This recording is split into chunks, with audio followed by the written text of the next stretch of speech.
Dans cette vidéo, nous allons voir le théorème de Pythagore. Pythagore était un mathématicien et un philosophe de la Grèce antique. Son théorème est très utile en géométrie car il permet de calculer la longueur du troisième côté d'un triangle rectangle lorsque l'on connaît les longueurs des deux autres côtés. Cela est très pratique si on ne peut pas mesurer la troisième longueur, par exemple si c'est une très grande longueur, ou encore si on souhaite avoir un résultat très précis pour cette troisième longueur. Mesurer avec une règle ne donne pas toujours un résultat très précis. Alors c'est quoi le théorème de Pythagore? Eh bien, avant de rentrer dans le vif du sujet, on doit d'abord apprendre un petit peu de vocabulaire dans les triangles rectangles. Dans un triangle rectangle, le plus grand côté, celui qui est à l'opposé de l'angle droit, s'appelle l'hypoténuse. Le théorème de Pythagore dit que dans un triangle rectangle, le carré de la longueur de l'hypoténuse est égal à la somme des carrés des longueurs des deux autres côtés. Donc ceci au carré plus ceci au carré. Pourquoi ça permet de calculer la longueur du troisième côté lorsque l'on connaît les longueurs de deux côtés? Eh bien parce que si on connaît ça et ça, on obtient un petit peu un texte à trous qui nous permet de connaître ça. Ensuite, pour connaître la longueur verte, on calcule la racine carrée du nombre ici qui est au carré. On va faire quelques exemples. Le premier exemple le plus simple, c'est un triangle rectangle dont les côtés mesurent 3, 4 cm, comme ceci, et on cherche la longueur du côté BC. Pour calculer cette longueur, on dit le triangle ABC est rectangle en A. D'après le théorème de Pythagore, on a BC carré égale AB carré plus AC carré. Donc on écrit l'égalité de Pythagore. Le carré de l'hypoténuse est égal à la somme des carrés des deux autres côtés. Deuxième étape, on remplace les longueurs ici par leur longueur connue. BC, on ne connaît pas, donc on va laisser BC au carré. AB au carré, c'est 3 au carré, plus AC carré, c'est 4 au carré. On continue, on fait une nouvelle ligne, 3 au carré égale 9, 4 au carré égale 16, donc BC carré égale 25. Combien vaut BC si BC carré égale 25? Quel nombre multiplié par lui-même, et non pas par 2, quel nombre multiplié par lui-même donne 25?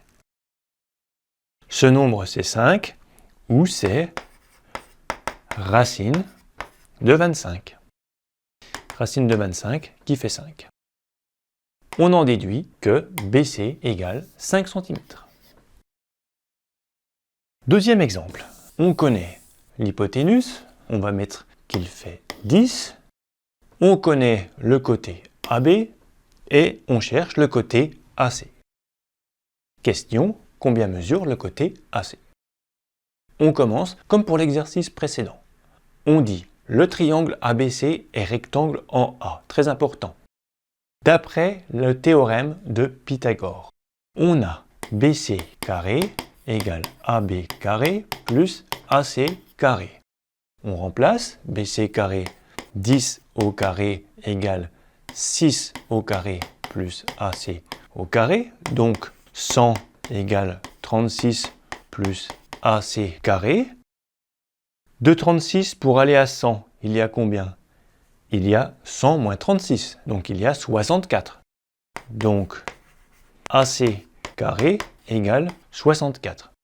Si tu n'es pas trop à l'aise avec ce type d'égalité à trous, tu enlèves 36 de chaque côté de l'égalité. Tu fais 100 moins 36 égale 36 plus AC carré moins 36.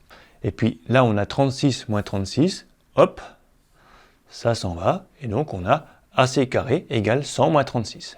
Donc, AC carré égale 64. Quel nombre multiplié par lui-même donne 64?